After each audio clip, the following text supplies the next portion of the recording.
ఇక్కడ మన ఎంపీ గారు నీతి సూత్రాలు చెప్తాండు నిన్న కూర్చొని.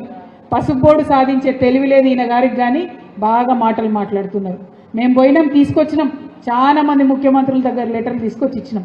మీకు ఒక్క మాట చెప్పాలన్న, పసుపు రైతులు వచ్చిపోయారు కాబట్టి పసుపు బోర్డు లాగానే అనేక బోర్డుల కోసం పోరాటం జరిగింది. అది పొగాకు బోర్డు, టీ బోర్డు, అవన్నేమో పార్లమెంట్లో పెట్టి చట్టం చేసిండ్రు. ఓన్లీ పసుపు బోర్డు అంటే ఎంత తేలిక అంటే, ఎంత అలుసు అంటే, ఎంత చులకన అంటే, కేవలం గజెట్ ఇచ్చి పెడేసారు అంతే. పార్లమెంట్లో పెట్టలేదు, పాస్ చేయలేదు. అందుకే మొన్న బడ్జెట్లో పసుపు బోర్డుకు ₹1 కూడా ఇవ్వలేదు, ఇచ్చే అవకాశమే ఉండదు. ఎందుకంటే చట్టబద్ధత లేదు పసుపు బోర్డుకి.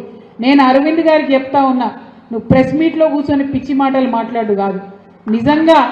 నిజంగా నువ్వు ఇందూరు బిడ్డవైతే, నిజంగా నీకు దమ్ము ధైర్యం ఉంటే చట్టబద్ధత తీసుకురా పసుపు బోర్డుకి.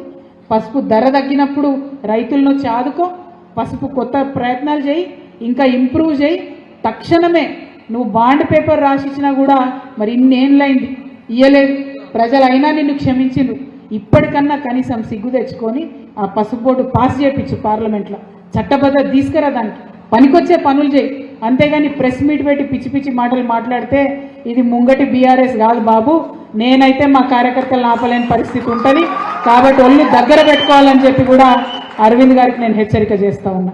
ఎందుకంటే వాళ్ళు తీసుకురారు, అధికారంలో వాళ్ళే ఉన్నారు. తేవచ్చు కదా, ₹1 తేవచ్చు కదా, తెచ్చిండ్రా? మొన్న బడ్జెట్లో కనీసం తెలంగాణ ఊసన్న ఉన్నదా, పేరన్న ఎత్తిండ్రా? మరి అట్లాంటప్పుడు ఒక్కసారి తెలంగాణ ప్రజలు కూడా దయచేసి ఆలోచన చేసుకోవాలి.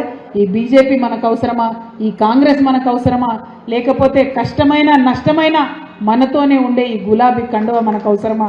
ప్రజలు దయచేసి ఆలోచన చేయవలసిందిగా నేను కోరుతా ఉన్నా.